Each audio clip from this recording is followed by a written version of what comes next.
Okay.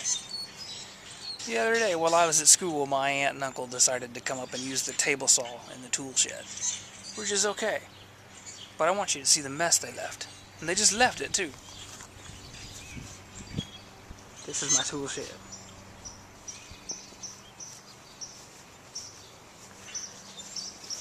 Now it may take a second for the lens to adjust. Yeah, you see all that?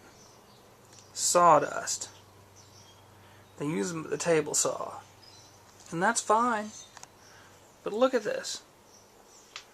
Everything I had stacked up on it, they just tossed it aside.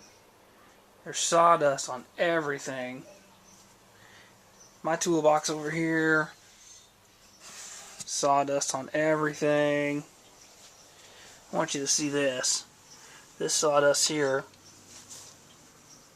Look how deep this sawdust is. And they just left it there.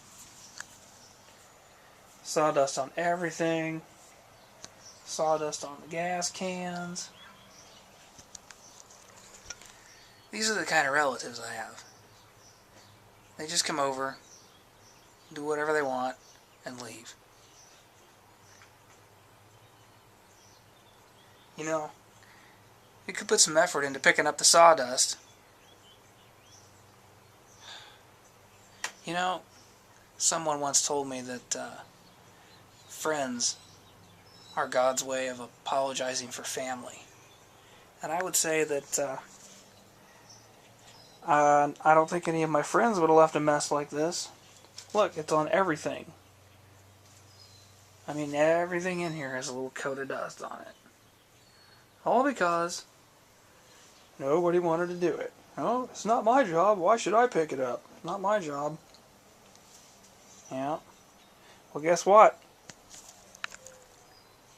Guess what, family? This is a metal door, and I'm going to weld it shut.